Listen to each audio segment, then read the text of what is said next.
Hello aspirants, welcome to Epitome IAS Academy. So this is Mansoor. So I'm having experience of more than 5 years in UPSC, and Dantopato I was been associated with one of the most top institutes in Hyderabad as well as in Chennai. So ఇవాళ మనం ఈ epitome IAS institute లో మనం కొత్త initiative అనేది start చేయడం జరిగిందండి. So ఈ కొత్త ఇనిషియేటివ్ లో భాగంగా మనం ఏం చూస్తాము అంటే కరెంట్ అఫైర్స్ అనేవి కాంప్రిహెన్సివ్ గా ఎవ్రీ డే వస్తున్న కరెంట్ అఫైర్స్ కాంప్రిహెన్సివ్ గా తీసుకొని వాటి యొక్క అనాలిసిస్ వీడియోస్ అనేవి మనం ఇక్కడ చేయడం జరుగుతుంది. సో ఇక్కడ ప్రతి ఒక్కరికి ఉన్న డౌట్ ఏంటంటే ఈ కరెంట్ అఫైర్స్ అనేవి నిజంగానే చదవాలి, ఈ కరెంట్ అఫైర్స్ అనేవి నిజంగానే మనకి ఎగ్జామ్ పాయింట్ ఆఫ్ వ్యూలో అవసరం అవుతాయి అని చెప్పి చాలా మందికి కొత్తగా ఎగ్జామ్ రాసే వాళ్ళందరికీ డౌట్ ఉంటుంది. రైట్, పాత వాళ్ళకైతే డౌట్ ఉండదు, కొత్త వాళ్ళకైతే డౌట్ ఉంటుంది. సో ఇక్కడ మనం గుర్తుపెట్టుకోవాల్సిన విషయం ఏంటంటే కాంపిటేటివ్ ఎగ్జామ్ ఏదైనా కానీ ఆ సిలబస్ అనేది మనం రెండు విధాలుగా చదవాలి. అదేంటయ్యా అంటే నెంబర్ 1 స్టాటిక్ సిలబస్ అని చెప్పి ఒక సిలబస్ ఉంటుంది, దాంతో పాటు డైనమిక్ సిలబస్ అనేది ఉంటుంది. సో ఈ డైనమిక్ సిలబస్ అంటే ఏంటి? డైనమిక్ సిలబస్ అంటే అదే కొత్త సిలబస్ ఏం కాదండి. డైనమిక్ సిలబస్ అంటే ఏంటంటే ఈ కరెంట్ అఫైర్స్ ఏవైతే ఉంటాయో దాన్ని మనం డైనమిక్ సిలబస్ లో భాగంగా మనం చదువుతాం. ఫర్ ఎగ్జాంపుల్ ఇప్పుడు మనం ఒక సబ్జెక్ట్ తీసుకుందాం. ఏంటది?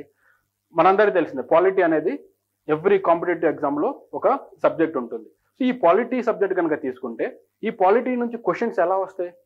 పాలిటీ నుంచి క్వశ్చన్స్ అనేవి ఈ డైనమిక్ గా జరిగే డే టు డే యాక్టివిటీస్ ఏవైతే ఉంటాయో, లైక్ కరెంట్ అఫైర్స్ ఏవైతే ఉంటాయో ఆ కరెంట్ అఫైర్స్ ని తీసుకొని దాని నుంచి వాడు స్టాటిక్ క్వశ్చన్స్ అనేవి అడగటం జరుగుతుంది. సో ఇలాగే మనం ఎగ్జామ్ కి ప్రిపరేషన్ అనేది చేయాలి. అదేంటి సార్, ఎగ్జాంపుల్ ఏమైనా చెప్పగలరా అంటే ఎస్. ఫర్ ఎగ్జాంపుల్ రీసెంట్ గా మనకి సిటిజన్షిప్ అమెండ్మెంట్ యాక్ట్ అనేది CAA 2019 లో ఈ సిటిజన్షిప్ అమెండ్మెంట్ యాక్ట్ అనేది తీసుకురావడం జరిగింది.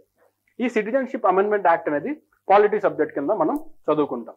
సో ఇప్పుడు ఈ కరెంట్ అఫైర్స్ మనం చదువుతాం. సిటిజన్షిప్ అమెండ్మెంట్ యాక్ట్ 2019 లో ఏమున్నాయో అవన్నీ చదువుతాం. ఇప్పుడు దాని మీద స్టాటిక్ సిలబస్ లో స్టాటిక్ క్వశ్చన్స్ ఎలా అడుగుతాడు?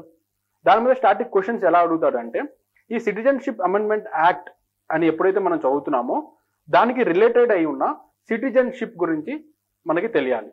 అంటే ఏంటి? అసలు ఇండియన్ సిటిజన్స్ కి ఈ సిటిజన్షిప్ అనేది ఎలా ప్రొవైడ్ చేస్తారు? అసలు ఈ కాన్స్టిట్యూషన్ ఆఫ్ ఇండియన్ కాన్స్టిట్యూషన్ లో అసలు ఈ ప్రొవిజన్ ఉందా? ఉంటే ఏ ఆర్టికల్ నుంచి ఏ ఆర్టికల్ వరకు సిటిజన్షిప్ గురించి ఎక్స్ప్లెయిన్ చేయడం జరుగుతుంది. అలాగే ఈ సిటిజన్షిప్ అనేది ఏ పార్ట్ ఆఫ్ కాన్స్టిట్యూషన్ లో ఉంది? అది పార్ట్ 1 లో ఉందా, పార్ట్ 2 లో ఉందా, పార్ట్ 3 లో ఉందా? అది కూడా ఇంపార్టెంట్. సో దాంతో పాటు ఈ సిటిజన్షిప్ తెచ్చుకోవాలంటే కనుక మనకు ఉన్న వేస్, ఒకవేళ సిటిజన్షిప్ ఒక పర్సన్ ని ఇండియన్ సిటిజన్ గా కాకుండా వాడిని తీసేసేయాలనుకోండి, వాడి సిటిజన్షిప్ పీకేసేయాలనుకోండి. సో ఆ పీకేసే పవర్, ఆ తీసేసే పవర్ ఎవరి దగ్గర ఉంటుంది? పార్లమెంట్ దగ్గర ఉంటుందా? స్టేట్ లెజిస్లేచర్ దగ్గర ఉంటుందా? ప్రెసిడెంట్ దగ్గర ఉంటుందా? ప్రైమ్ మినిస్టర్ దగ్గర ఉంటుందా? సో ఇవన్నీ మనం స్టాటిక్ సిలబస్ చదువుకునేటప్పుడు, ఈ సిటిజన్షిప్ టాపిక్ చదువుకునేటప్పుడు చదువుకుంటాం. సో కరెంట్ అఫైర్స్ మనం ఎక్కడ చూసినా కానీ ఈ డైనమిక్ గా జరిగే కరెంట్ అఫైర్స్ అన్నిటిని కూడా ఈ స్టాటిక్ సిలబస్ తో లింక్ చేసుకుంటూ మనం ప్రిపరేషన్ అనేది కాంప్రిహెన్సివ్ గా చేయాలి.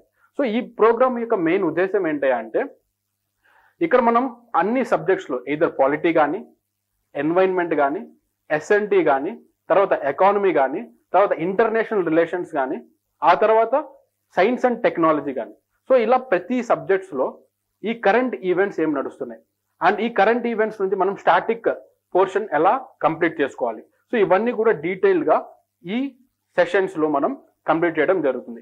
ఎందుకు మనం ఇప్పుడే స్టార్ట్ చేయడం జరిగింది? ఎందుకయ్యా అంటే సో మనం గనక ఈ ఎగ్జామ్ క్యాలెండర్ గనక ఒకసారి గమనిస్తే గనక ఈ ఎగ్జామ్ క్యాలెండర్ రాబోయే 2-3 నెలలు ఒకసారి గమనిస్తే ఈ రాబోయే 2-3 నెలల్లో TSPSC ఇద్దరు గ్రూప్ 1 కానీ గ్రూప్ 2 కానీ ఎగ్జామ్స్ ఎప్పుడు ఉంటాయండి? గ్రూప్ 1 ఎగ్జామ్ అయితే మనకి జూన్ లో ఉంటుంది, అలాగే గ్రూప్ 2 ఎగ్జామ్ మనకి ఆగస్ట్ లో ఉంటుంది, మనందరికి తెలిసిందే. సో దాంతో పాటు UPSC ప్రిలిమ్స్ ఎగ్జామ్ కూడా మనకి ఎప్పుడు ఉంటుంది? జూన్ లో ఉంది. ఆ తర్వాత APPSC గ్రూప్ 2 ఎగ్జామ్ ఎప్పుడు ఉందమ్మా? జూలై 28 ఉంది. ఓకే, సో ఈ రాబోయే 2-3 నెలలు చాలా క్రూషియల్ కాబట్టి ఈ రాబోయే 2-3 నెలల్లో ఈ కరెంట్ అఫైర్స్ వెనకాల పరిగెడుతూ మనం టైం వేస్ట్ చేసుకోకుండా మోస్ట్ ప్రాబబుల్ టాపిక్స్ ఏవైతే ఉంటాయో ఆ మోస్ట్ ప్రాబబుల్ టాపిక్స్ ని సెలెక్ట్ చేసుకొని వాటి మీద మనం ఎలా కాకుండా అయినా సరే మోర్ దాన్ 200+ టాపిక్స్ ని తీసుకొని ఈ 200+ టాపిక్స్ అనేవి మనం ఎక్స్క్లూజివ్ గా కాంప్రిహెన్సివ్ గా ఈ సిరీస్ లో మనం కవర్ చేయడం జరుగుతుంది. ఓకే, సో అది ఈ ఎపిటోమ్ ఐఏఎస్ లో కొత్తగా స్టార్ట్ చేసిన ఈ కరెంట్ అఫైర్స్ కాంప్రిహెన్సివ్ సిరీస్ సంబంధించిన విషయం. ఓకే.